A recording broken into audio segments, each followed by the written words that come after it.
கும்பராசி அன்பர்கள் அனைவருக்கும் வணக்கங்க.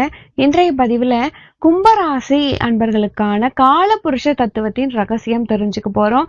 இந்த பதிவு உங்களுக்கு ரொம்பவே பயனுள்ளதா இருக்க போகுது. முதன் முறையா நீங்க நம்ம சேனலை பாக்குறீங்கன்னா மறக்காம சப்ஸ்கிரைப் பண்ணி வச்சுக்கோங்க. இப்போ காலபுருஷ தத்துவம் அப்படின்னு நம்ம எடுத்துக்கிட்டோம்னா பிரபஞ்ச சக்தி. நம்ம ஏன் பிறந்தோம்? அதாவது கர்மாவுக்காக தான் நம்ம பிறந்திருக்கோம். காரண காரியத்தோட தான் நம்ம பிறந்திருக்கோம். தலை முதல் பாதம் வரை அப்படின்னு சொல்றது அதுதான் மேஷம் முதல் மீனம் வரை. ஒரு மனிதன் ஏன் மேஷத்துல பிறக்கிறான்? அப்போ அவன் எந்த வழியில சிக்க போறான்? அவன் வாழ்க்கையில அவன் எப்படி ஜெயிக்கணும்? ஒரு மனிதன் மீண்டும் மீண்டும் பிறக்கிறான் அப்படின்னாலே ஏதோ ஒரு செய்யாத கடமைய திரும்பவும் முடிக்கிறதுக்காக பிறந்த ஒரு பிறப்பு, இல்லைன்னா வாழ்க்கை பாடத்துக்காக தான் வராங்க. ஏன்னா எல்லாருமே கடமையை முடிக்கதான் பிறந்தாங்க அப்படின்னா கிடையாது. அதுதான் காலபுருஷ தத்துவம். இன்னமும் பிறவி இருக்கு அப்படின்ற ராசியும் இருக்காங்க. இல்ல இந்த பிறவிக்கு அப்புறம் முடிய போகுது. அதனால இந்த ஜென்மத்துல இதை முடிச்சுக்கோங்க. இதுக்கான விடையை நீங்க தெரிஞ்சுக்கோங்க அப்படின்ற விஷயம் தான் காலபுருஷ தத்துவம். அப்போ இந்த காலபுருஷ தத்துவம்னு நம்ம எடுத்துக்கிட்டோம்னா உலகளாவிய ஒரு அறிவுன்னு தான் சொல்லணும். அப்போ ஒரு மனிதன் பிறப்பில இருந்தே கொஞ்ச நாள்ல தேட ஆரம்பிச்சிருவாங்க. நான் ஏன் பிறந்தேன்? நான் யாரு? என்னோட ஐடென்டிஃபிகேஷன் என்னன்னு மாறிக்கிட்டே இருக்கும். ஒரு குழந்தை பருவத்திலிருந்து ஒவ்வொரு விஷயமும் மாறும் பொழுது நமக்கும் ஆசைப்பாசம் இருக்கும். ஆனா விதி வேற ஒரு வழியில கூட்டிட்டு போகும். காலபுருஷன் அப்படின்னும் பொழுது காலம் அப்படின்றது நேரம், புருஷன் அப்படின்றது மனிதனை சொல்லக்கூடியது. அதுதான் காலபுருஷன். இந்த காலத்துல இந்த மனிதன் பிறக்கிறான் அப்படின்றதுதான். எப்படி 24 மணி நேரத்தை 12 மணி நேரமா பிரிச்சாங்களோ அதே மாதிரிதான் 12 ராசிகள். அப்போ காலபுருஷ தத்துவத்துல இந்த கும்பராசி அன்பர்களுக்கான ரகசியம் என்ன? கும்பம் அப்படின்னு சொன்னாலே ஒரு கலசம், கும்பராசின்னு சொன்னாலே ஒரு லட்சுமி கடாட்சம், மங்களகரம்.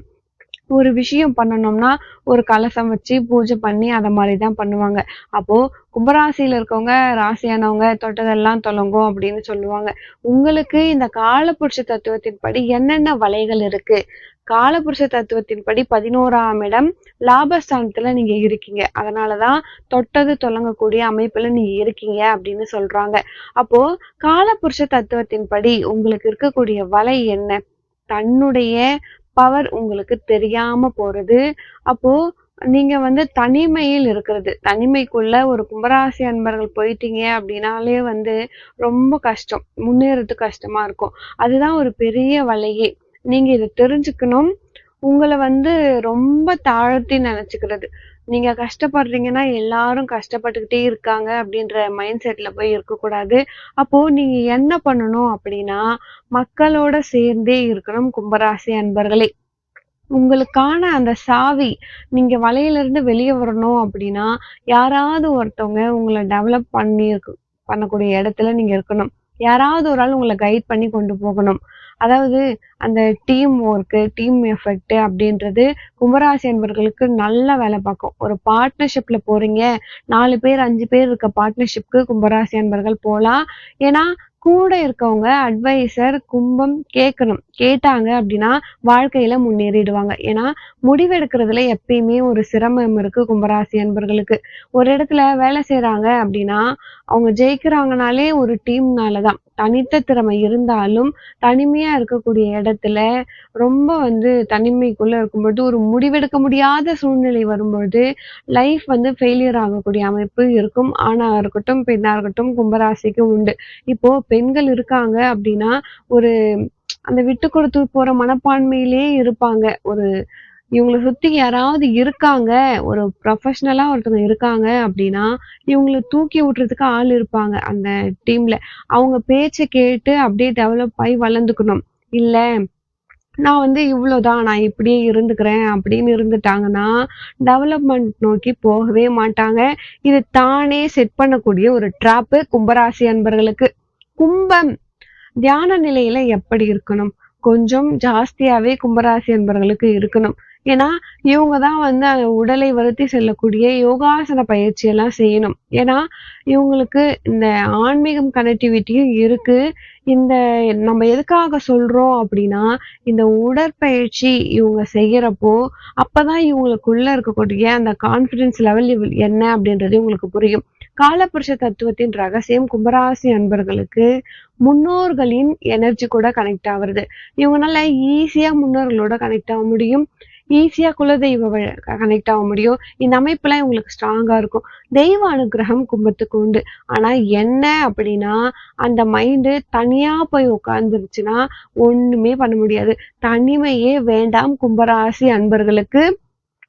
அப்படியே ரிவேர்ஸா திங்க் பண்ண வைக்குமோ அதெல்லாம் பண்ண வச்சிரும். இதுதான் கும்பத்துக்கான ஒரு ஒரு ட்ராப்ன்னு கூட சொல்லலாம். இந்த கலசம் எல்லாத்துக்கூடயும் சேர்ந்து இருந்தாதான் மதிப்பு, மரியாதை எல்லாமே. கோடி வாழ்ந்தால் கூடி வாழ்ந்தால் கோடி நன்மைன்னு சொல்லுவாங்க பாத்தீங்களா? அது கும்பராசி அன்பர்களுக்கு தான். அப்போ நான் சேர்ந்துதான் இருக்கேன் என் குடும்பத்துல. ஆனா நான் விட்டு கொடுத்து போய்கிட்டே இருக்கேன் அப்படின்னு சொல்றாங்க பாத்தீங்களா? உங்களுடைய வலிமை உங்களுக்கு தெரியணும். அதனாலதான் தொழில் ஏதாவது ஒண்ணு புரிஞ்சுக்கணும். ஆணா இருக்கட்டும், பெண்ணா இருக்கட்டும் தொழில் இருந்துகிட்டே இருக்கணும். ரிட்டையர்மெண்ட்டே உங்களுக்கு வேண்டாம் அப்படின்னு தான் சொல்லுவோம். ஏன்னா இந்த ரிட்டையர்மெண்ட் ஸ்டேஜ் அப்படின்றது தனிமை. நீங்க எப்போ தனிமையில போயிடுறீங்களோ அப்பையில இருந்தே உங்களுக்கு அந்த வலை ஸ்டார்ட் ஆயிடுது. நல்லா தானே இருந்தாங்க, ஏன் திடீர்னு இப்படி ஆனாங்க அப்படின்னா, அவங்க தனிமையை நோக்கி போயிட்டாங்க அப்படின்னு அர்த்தம். ஒரு கும்பராசி அன்பர்கள் தனிமையில போயிட்டாங்கன்னா தனிமையிலே இருந்துருவாங்க. அது ஆபத்து. லைஃப் பார்ட்னருக்கு இன்னும் ஆபத்தா போயிடும். கும்பராசி அன்பர்களை திருமணம் பண்ணிக்கிறாங்க அப்படின்னா ரொம்ப லக்கு அப்படின்னு சொல்லுவாங்க. ஏன் அப்படின்னா வரக்கூடிய லைஃப் பார்ட்னரை கும்பராசி அன்பர்கள் நல்லா பார்த்துப்பாங்க. ஆனா அந்த கும்பம் தனியா இல்லாம இருக்கணும். மைண்ட் ஐசோலேட்டட் இல்லாம இருக்கணும். அப்பதான் அந்த குடும்பம் நல்லா இருக்கும். இல்ல அப்படின்னா அந்த குடும்பத்துல இருக்கவங்களுக்கு அந்த கிணத்து தவளை மாதிரி கும்பம் ஆக்கிடும். அந்த ஃபேமிலி மெம்பர்ஸே ஆக்கிடுவாங்க. ஒரு பொறாமைப்படுறதோ இல்லைன்னா ஒரு கண்ட்ரோல் பண்ண வைக்கிறது இதெல்லாம் ரிவேர்ஸ் திங்கிங்ல கொண்டு போயிடும். ஸோ அதனால செழிப்பாக மகிழ்ச்சியாக இருக்கக்கூடிய இடங்கள்ல கும்பராசி அன்பர்கள் இருக்கும் பொழுது வளர்ச்சி இருக்கும். இதுதான் இவங்களுக்கான பவர். இப்போ கும்பராசி அன்பர்களை பொறுத்த வரைக்கும் நம்ம எதுக்காக சொல்றோம், நீங்க ஏதாவது ஒரு முடிவு எடுக்கிறீங்க அப்படின்னா உங்களுக்கான குரு அவங்க கிட்ட நீங்க கேட்டு எடுத்துக்கோங்க. பட்டுன்னு முடிவு எடுக்கிறது, ஒரு கால்குலேட்டிவ் மைண்ட் அதிகமாகவே இருக்கு. எல்லாமே தீர விசாரிச்சு கரெக்டா பண்ணக்கூடிய அமைப்பு இருந்தாலும் எடுக்கக்கூடிய முடிவு மத்தவங்க கிட்ட சஜஷன் கேட்கலாம். ஆனா முடிவு உங்களுடையது இருக்கணும். இதுதான் கும்பத்துக்கிட்ட இருக்க மிஸ்டேக். மத்தவங்க கிட்ட டெசிஷன் கேட்டுட்டு அதை அப்படியே பர்ஃபார்ம் பண்ணாலும் ட்ராப் தான். அப்போ அந்த ஆலோசனை மைண்ட் செட் உங்களுக்கு இருக்கணும். இது பண்ணுனா இது சரியா வரும். அப்படியே மத்தவங்கள நம்பவும் கூடாது. கும்பம் அப்படியே நம்பிடுவாங்க. அதுவும் கூடாது. இப்போ ஒரு தொழில் அப்படின்னு நம்ம எடுத்துக்கிட்டோம்னா கும்பராசி அன்பர்களுக்கு முதல்லயே சொன்ன மாதிரி கூட்டு தொழில். அதுலயும் ஒரு டீமா நீங்க கலைத்துறையில இருக்கீங்க அப்படின்னா அந்த டீமால தான் உங்களுக்கு growth.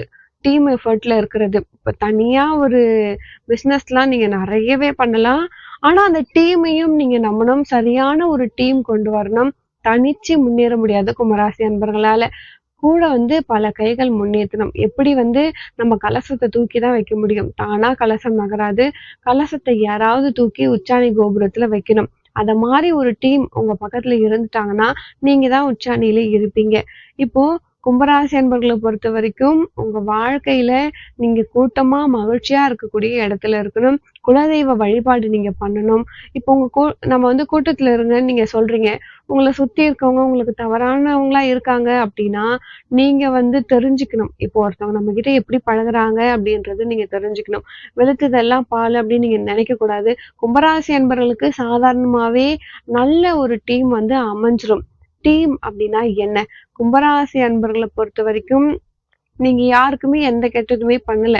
எல்லாருமே நல்லா இருக்கணும் அப்படின்னு தான் நீங்க நினைக்கிறீங்க. சோ அப்போ அந்த கும்பராசி அன்பர்களுக்கு இந்த டீம் எஃபெக்ட் கும்பராசி அன்பர்களுக்கு ஒரு பழக்கம் இருக்கு. தொழிலாளியோட தொழிலாளியா அப்படி இறங்கி வேலை பார்க்கக்கூடிய ஒரு அமைப்பு.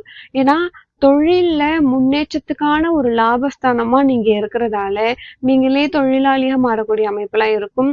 குடும்பமா பழகக்கூடிய அமைப்பு கும்பராசி அன்பர்களுக்கு அதிகம். அப்படி இருக்கும் பொழுது கண்டிப்பா உங்களுக்கு வளர்ச்சி இருக்கும். நான் சுப்பீரியர் நீ எனக்கு கீழே அப்படின்னு நினைச்சாதான் கலசம் கவுக்கப்படும். நம்ம தான் பெஸ்ட்ன்னு நீங்க நினைக்க தேவையில்லை. அரைக்குடமா இருக்கக்கூடாது. நிறைக்குடமா நீங்க இருந்துக்கோங்க. அப்படி இருந்தீங்கன்னா நல்ல வளர்ச்சி உங்க வாழ்க்கையில இருக்கும். இப்போ கும்பராசி அன்பர்கள் என்ன மாதிரியான தொழில் பண்ணா உங்களுக்கு சிறப்பா இருக்கும்? எல்லாமே நீங்க பண்ணலாம். அட்மினிஸ்ட்ரேஷன் ரிலேட்டடா எல்லா துறையிலும் கும்பராசி அன்பர்கள் இருப்பாங்க. கணக்கு வழக்கு பார்க்கக்கூடிய துறை, பணம் கையாள்ற விஷயம் ரொம்ப சுத்தபத்தமா இருக்கும். வேலையில சலனம் இவங்களுக்கு இருக்காது. என்னைக்கு சலனம் வந்தா, அந்த வேலைய அப்படியே போயிட்டு எதுவுமே பண்ணாம உட்கார்ந்துருவாங்க. ஏன்னா, நேர்மையா தான் இவங்க செயல்பாடு பண்ணணும். அக்ரிகல்ச்சர் பண்ணலாம். இதுவும் ரொம்ப சூப்பரா இருக்கும் கும்பராசி அன்பர்களுக்கு. பூமிய தொடுறாங்க, உழைப்ப தொடுறாங்க, உடல் உழைப்பை போடணும். புத்தியை உபயோகிப்பதை விட உடல் உழைப்பு இருக்க இருக்க உங்களுக்கு வளர்ச்சி இருந்துகிட்டே இருக்கும். சுத்தி இருக்க விஷயங்களையும் நீங்க தெரிஞ்சுக்கணும். தன்னையும் பார்த்துக்க தெரிஞ்சுக்கணும். கும்பராசியில இருக்கிறவங்க, கும்பம் காலபுருஷ தத்துவத்தின்படி என்ன சொல்லப்படுது அப்படின்னா, உன்னுடைய வலிமை என்ன அப்படின்றத நீங்க தெரிஞ்சுக்கணும்.